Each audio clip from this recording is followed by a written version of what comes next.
lot of things to do here in the city of Louisville. Yeah, look at that. That is the Waco Taper Wing. This thing, T-Craft. oh, this is the T-Craft, I'm sorry. Local pilot here, Nick Coleman. So it's kind of nice when you have a local pilot here taking to the skies of his hometown here. What a plane. Sully, tell us about this one.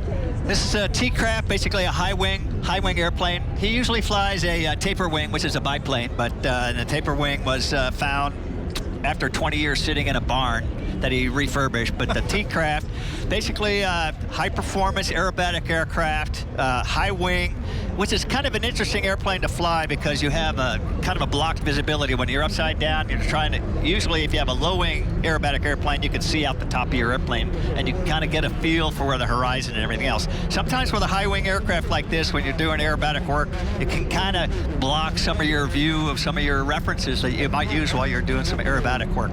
But in any case, the engine's powerful enough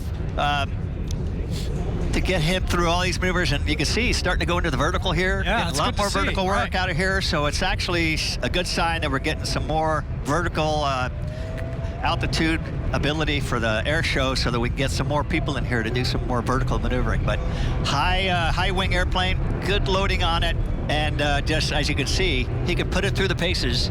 Some pretty good high G maneuvering. I suspect he's probably getting up near 6 Gs, pulling the maneuvers here, tight turns, and just able to move the airplane around the sky. Once again, with the winds and the turbulence that might be out there with the gusts, he makes it look like it's really easy, but he's actually working pretty hard to do with the airplane and keep it in the right place and make the maneuvers work out right. Now that right there, do they stall on that, Sully? No, he's close to the stall. What happens is he'll start the maneuver at a certain altitude, at a certain airspeed, and he's going to start pulling at a certain G that he's been practicing and practicing and practicing, and he's watching his altitude and his airspeed, constantly cross-checking his instruments as he goes up over the top, and then he's going to watch his airspeed as he gets there, and once he starts at the right place, he'll know what his airspeed is going to be at the top, and he can kind of reference that, but he'll never get near the stall. That's just something you definitely don't want to be doing. Okay. But he'll start, that's why he's going to start with a certain airspeed so that he knows when he gets over the top, upside down, he's going to have a certain airspeed. His airplane's still got air over the wing, but he's still flying, and then coming back down again. Look at that cockpit cam right there at the bottom of your screen. What a view there.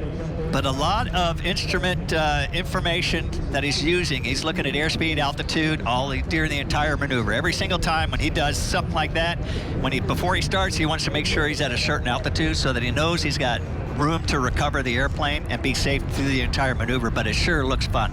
I'm just wondering how you keep your bearings, because I get dizzy on a merry-go-round, let alone doing a barrel roll. You just practice. It's just something you learn over time. I mean, when you first start flying stuff like that, you kind of get lost a little bit sometimes, but once he starts doing that, you can kind of have an idea I'm going to come off, and it's practice, practice, practice, and he knows exactly where it is, and upside down, it doesn't really matter. You can tell exactly if he's going north or south, and knows where he needs to go. Oh, he's having a good time. That brings up a good point. So how did you know that you had what it took to be able to fly the F-16? I mean, like Jennifer was talking about, use amusement parks, spinning round and round gets some people. Going on a roller coaster will get some people. Oh, yeah. You pick up a lot of that at pilot training, and when you start pilot training, you fly, and now it's a T6 Texan 2. It used to be the T-37 when I went through. You basically either get through the first part, and a lot of people will get sick, air sick, during the first couple of flights. I fortunately didn't, but what happened is they finally get to the point where you either handle or you don't, and then the washout, they call it a washout when you basically have to get out of the program. Any percentage of the guys that will wash out? It depends. Probably around, I would say, maybe 5 to 10% of the class. It's something you don't want to do. The Air Force doesn't really want to bring somebody on board and try to train them and become a pilot and then not, just get rid of them. So they do try to get everybody through. They try to give you all the options to try to help you get through the problems. And then, of course, you do instrument training, you do all these other tests, and all your rides are graded. And you have check rides periodically of different instrument ratings and contact checks where you're doing maneuvering. And you get graded at a very stringent scale. And then basically, if you don't meet muster, then you basically, you know, they either wash you out or you might get washed back to another class. But it's basically the program itself is designed to make sure that when you get to the end of the pipeline, that you're capable of going to an F-15 or an F-16, how to fly the airplane. You know how to fly instruments. You can fly upside down. You know where your bearings are. You know which heading you're at, and how to fly the airplane and keep yourself safe. Sully, is the wind knocking him around pretty good? If it's gusting up there, yeah, it's probably pushing it pretty good. He's got a good sized wing on this airplane. This airplane isn't really heavy, so the wind will have some effect on it, more so than like your airliner or something like that. And he's working the rudder. I mean, that's a beautiful maneuver there, just controlling the airplane, just even in these conditions.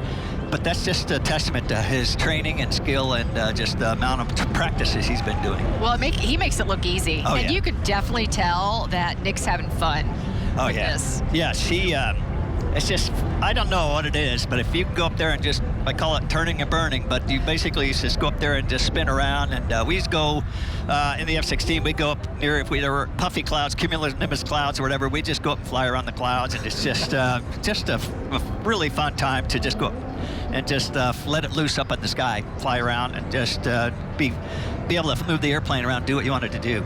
I think I'd probably be the 5 to 10% that I don't know, Jay. Yeah. I think you got the right stuff. And it is, the whole program is motivation. You know, I think anybody can do anything they want if they're motivated enough to do it. And it's just a matter of work. It's not easy, but it's a matter of dedication. I don't know. I think that's easier said than done. Some people are afraid of heights no matter what you do. I would imagine having a stomach for this, but we'll take your word for it. Well, Sully. yeah, I was just fortunate, and but yeah, maneuvering airplanes. I mean, when you're moving on to fighters and you're doing dogfighting and everything, you're flying upside down and you're watching somebody else and you're basically paying more attention to them, but you're also trying to keep watching your altitude, watching your airspeed. You're looking outside, you're looking inside, and you're trying to keep track of 5 different things at the same time. And but I tell you, it's just quite a rush when you're up there dogfighting somebody and they're really good and they're making you work for it, and you can do a stack or you can maneuver the airplane and you're upside down twirling and basically doing aileron rolls or whatever you want to do, but and having an idea where you're at, and then you can just pop out of it and get there, keep the airplane under control. It's tough.